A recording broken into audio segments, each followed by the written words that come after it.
Hello, this is Swaroop Swaminathan, and welcome as we take a look back at the ongoing edition of the Indian Premier League 2020 season.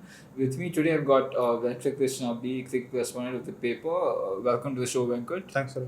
I think first up, let's just talk about the elephant in the room. We all saw what happened yesterday. R Ashwin threatening to run out Aaron Finch of RCB before not continuing with it. Your opinion on that? I think, to be fair, Ashwin, I think, has given a warning to everyone right through the IPL that if anyone dares to step out of the non-circus crease, I think he's going to run them out. I think it's like he's been, Ashwin has been a big fan of it. I think it's like he's perfectly within his right to do it. And surprisingly, Ashwin gave a warning. I think is like maybe because of the follow up of what happened with Ricky Ponting. You just think he gave a warning just because it was Ponting? Could be, or else he wouldn't have done it. I suppose, like especially in a tournament like IPL, where and Ashwin is extremely competitive as well. Knowing him, so I think he would have just given a warning just to tell the world, okay, this is not done. I think it's like time. If you notice after that, every person, including Kohli, were like not leaving the crease, which is like fantastic to see. That's how it should be as well. Because in a tournament like IPL, where the margin of error is like small and it's like winning margin, losing margin very small, I think it makes a lot of difference. We saw last week with Kings 11 Punjab how they, despite like uh, one shot kind of may end up losing the game. So I think that those things matter. I think Ashwin is like very much well within his rights to do it. And it's like good that you're calling it run up, not as a bunker. You've obviously spoken with Ashwin a lot of times. You've followed his career, I think, for the last decade or so. So, two things. One, are you surprised that he even gave this in the first place rather than just carrying out his act? And two, going forward, do you think he will disobey, shall we say, disobey team orders and start running out people? See, I don't think whether the team has told him not to do it or not. I'm not sure about it because I don't think it's like, see, you're asking a player not to run out means it's like you're You're acting going against the against the spirit of the cricket. exactly. So Yeah. I don't think DC would have said that, or probably they might have. As far as Ashwin, whether am I surprised? Yeah, definitely I'm surprised because I thought he would do it immediately. But considering Finch had like ventured to stay down like too much out of the crease, I thought he would have done it, but no, he didn't. So that itself like was like surprise. And mind you, DC are playing Rajasthan Royals in the next game, so it'd be interesting to see. Like that's where everything started. So if Josh Butler, Steve Smith, be careful. That's what I would say. Interesting that you brought in DC. And obviously, they are the franchise that's really caught the eye in the first 2 3 weeks. I think the last time we were sitting here and talking about the IPL, you said DC are one of your contenders, one of the teams to watch out for. Do you stand by that assertion? Yeah, definitely. It's like they are only making a strong case of themselves. Like look at it, like their batting is very strong. They bat deep, and then even bowling wise, they are like very strong. You have Rabada, you have Natia, like kind of on song. They are like have good pacers, and it's like you have like Ishan Sharma playing like a second fiddle. Like even if he comes, that's gonna like tell us a lot of strength they have. So, and even batting wise, they're like Prithvi Shaw, Shekhar Dhawan. They have been amongst runs. Even Marcus Stoinis, he came down late in the order yesterday, and he completely changed the course of the game. So they have the well balanced side. So I think they are like, yeah, I think they should be the first team to enter the playoff.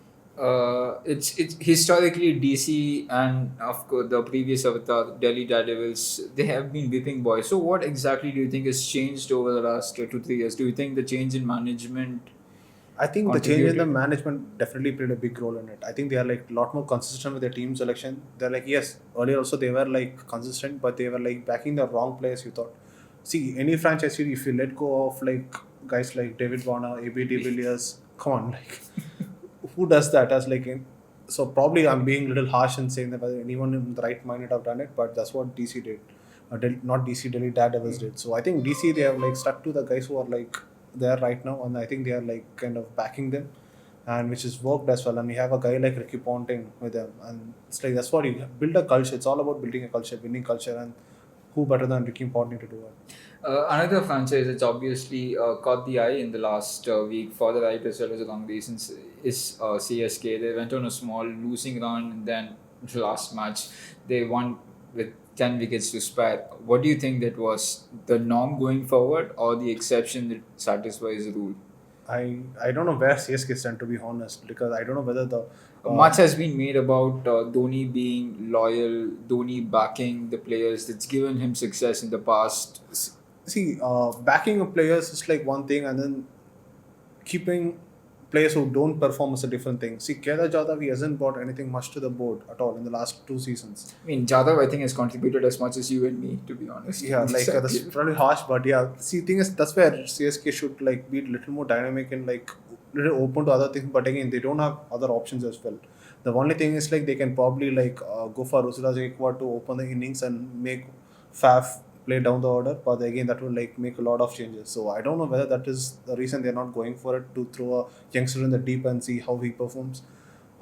See, if you look at even whether Jadhav is there for bowling, he's not doing that as well. So you don't know what the role is. But again, I don't know. Stephen Fleming is like furious if you ask him what's Jadhav's role is. So it's better not get into I it. mean, obviously, beating Kings 11 by 10 wickets is one thing. Do you think match against KKR will probably show more about what they are capable of? Definitely, see, Or definitely, because you don't know whether the match against Kings 11 Punjab was a one-off or something like that. Because it's like a 10 wicket win, you don't have, yeah, it still doesn't bury their whole. They have a lot. The middle order is still a cause of concern. Dhoni's form again is a cause of concern. So I don't know what they're going to do with the. Probably they need 2-3 matches to keep winning. That's when probably they will get the confidence back. Once they find it, then they'll be like unstoppable. CSK are like good at it. All they need is like to have a consistent run of performance, a good performance. Once that happens, they'll immediately like everything will fall in place for them. That's how they have been always. This match, I think, will probably tell more about CSK and where they stand. The last thing that we will talk about in this edition of the show is Kings 11. What's happening to them? It's They like have even they I'm have like- good batting. KL Rahul. Do you think his captaincy is probably holding him back? I don't know whether He's it's playing the role of sheet anchor, and it's something that we have not seen from him in the past. I definitely expected Rahul to be like a lot more like aggressive at the top. I don't know, probably because of the captaincy and because of probably like the middle order is not amongst runs. I think that is making him to be a little more cautious and give the responsibility to Mayank Agarwal to go on turns basing. It's like it could be one of those reasons as well. But again, Kings 11 they're unfortunate. It seems like they're doing everything, seem to be doing everything right, but they end up losing the matches more often than not. So probably they should like tinker with their bowling. I think that is the only they should probably get in Mujib, because like Mujib on these wickets. Mujib for Maxwell, Yeah, probably because Maxwell hasn't contributed much either. And like yes, every season there's been a hype around Maxwell, but you have to look at the final product as well. Yes, Maxwell can win matches on his own when he clicks, but how often that happens? Or bench one of Sheldon Cottrell and then play Mujib. That also can happen because Sheldon hasn't like done incredibly well either. So all these things probably I don't know. They have like a very good support staff. Anil Kumble is there, Andy Flower is there, and they have John Rhodes. Considering they're like Wasim Jaffer, they have like very big names in the dressing room. So I think like it's just about like getting one win across the table. So after that they'll like probably again find the momentum in their favor. But as it stands, you don't see them making the playoffs. That's all for this edition of the show. Until next week, stay safe. Thanks for watching Mask Up. Bye bye. Thank you.